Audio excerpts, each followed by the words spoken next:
대한신경정신의학회는 사법 입원제 도입에 대해 찬성 입장을 밝혔는데요. 가장 큰 이유는 뭡니까? 치료가 필요한 환자들이 적기에 치료를 받지 못해서 아주 일부 이제 중증 정신질환 환자들이 망상이나 환각 네. 등의 증상을 가지고 이제 세상 사람들이 다 자기를 공격한다고 그렇게 망상을 가지고 있는 경우가 아주 일부에서 있거든요. 네. 그리고 게다가 이제 그런 경우에는 자기가 환자라는 인식이 결여되어 있는 경우가 있습니다. 그래서 네. 자기는 정상이고 자기를 둘러싼 혹은 이제 더 많은 사람들이 자기를 공격한다고 믿고 있기 때문에 어쩔 수 없이 이분들을 치료하기 위해서는 본인은 입원을 원하지 않는다고 하더라도 어쩔 수 없이 입원이 필요하다 하는 비자의 입원이 필요하거든요. 네. 이러한 비자의 입원을 시행하기 위해서 어쩔 수 없이 도입하는 것이 사법 입원제입니다. 강제 입원이라는 말은 이제 사실상 더 이상 쓰고 있지는 않은데요. 네. 이제 보호 의무자에 의한 입원이 되겠죠. 이제 네. 보호 의무자라는 건 그 환자를 보호할 의무가 있다, 치료를 시킬 의무가 있다라고 이제 하는 그런 가족에게 이 환자의 보호와 치료의 의무 그런 부담을 지우는 것인데요.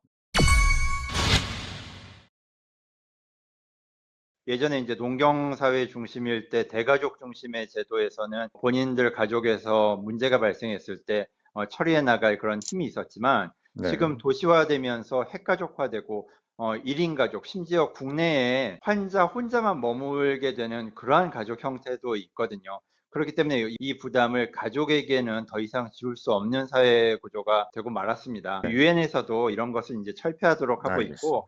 이런 보호의무자에 의한 강제 입원 제도를 유지하고 있는 나라가 현재 전 세계 선진국 중에 우리나라밖에 없습니다.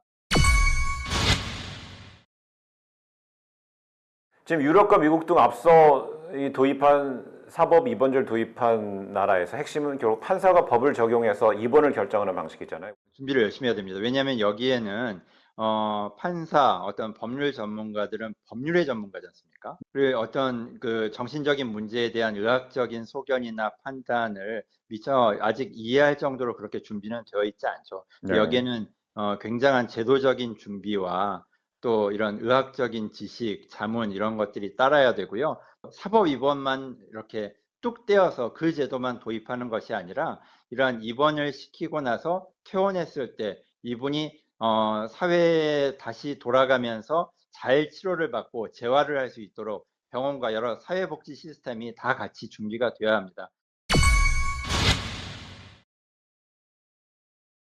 판사나 준사법행정기관에서 이런 사법 입원을 결정하는 것은 약간 형벌적인, 형벌을 내리는 것 같은 판정이다. 부정적 인식이 분명히 있을 것 같아요. 사법 입원이라는 그 표현 자체에서도요. 입원 여부를 결정할 때 판정의 대상이 되는 건 그 환자가 아니라 이 정신적인 고통을 가지고 있는 환자에게 제공되는 입원 결정 자체가 판정의 대상이 되는 것입니다. 이 환자에게 내려지는 비자의 입원이라는 이 조치가 어떤 인권을 어쩔 수 없이 제약하는 면이 있는데 이것이 위법하지 아니한가, 이 환자를 위해서 어쩔 수 없는 최선의 결정인가, 이것을 검토하기 위한 것이기 때문에 이것이 어떤 형벌이라든가 어떤 이제 공권력에 의한 개인의 인권을 제한하는 것이 아닙니다. 대한신경정신의학회에서는 사법입원 제도라는 것이 좀 너무 위압적이고 어떤 음. 공권력에 의한 강제성의 이미지를 가지고 있기 때문에 이 명칭을 정말 국민들에게 좀 더 다가갈 수 있도록 좀 안심시킬 수 있도록 전국민 안심입원제 혹은 전국민 안심치료제라고 변경할 것을 지금 검토 중입니다. 그렇게 되면 정부의 공식적인 제안을 하게 되는군요. 그 환자도 어떤 국가기관이 개입함으로써 안심하고 자기를 맡길 수가 있고 또 그 네. 사람의 가족도 이 정부의 어떤 권위를 믿고 그 자기의 소중한 가족을 맡길 수 있고 또 우리 사회도 이런 입원 제도가 정착함으로써 우리 사회의 안전이 지켜진다는 그런 안심을 가져오기 때문입니다.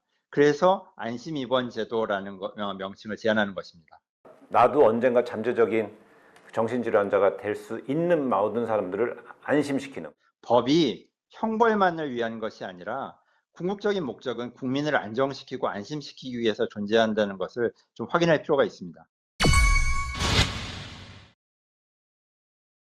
판사가 의료진 등 전문가의 의견만큼이나 환자 당사자의 말을 더 들어야 하는 장치도 이 제도를 시행할 때 꼭 필요한 거 아닌가요?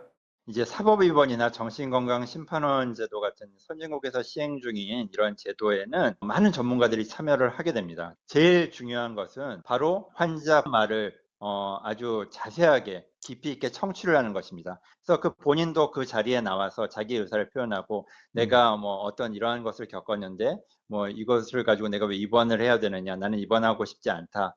그런 얼마든지 자기 의사를 표현을 해야 하고요. 정신과 의사는 의학적인 소견을 말하고 또 법률 전문가는 법률적인 이해를 하고 그런 식으로 사회를 구성하고 있는 모든 사람들이 이 환자를 위해서 결정을 내려주는 것입니다.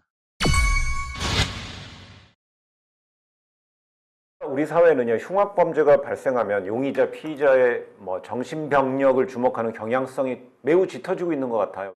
여기에서는 중요하게 경계해야 될 부분이 있습니다. 이제 병력의 특성을 밝혀냄으로써 이 범행이 일어난 것을 이해하는 데 납득하는 데는 도움이 되지만 범행은 범죄자 개인이 저지른 것이거든요. 어떤 정신질환을 가졌기 때문에 다른 정신질환자들도 이러한 범죄를 저지를 위험이 매우 높다. 이러한 편견과 선입견 또는 낙인이 발생하는 것을 대단히 경계해야 됩니다. 모든 정신질환자에 대해서 다 잠재적 범죄자로 낙인 찍게 한다는 거네요. 특히 조현병 같은 경우에도 조현병 환자의 대부분이 이러한 공격성 어떤 폭력의 위험이 현저하게 낮거든요. 아주 일부, 극히 일부에서 치료를 받지 않고 피해망상이 대단히 심한 경우에 이런 폭력 사건이 간혹 일어나는데 네. 이것을 전체 조현병 환자로 확대한다든지 전체 중증 질환자, 정신질환자로 확대한다든지 전체 어떤 정신적인 어떤 힘듦을 가지고 있는 사람에게 확대해서 국민들이 받아들이도록 하는 건 절대 해서는 안 됩니다.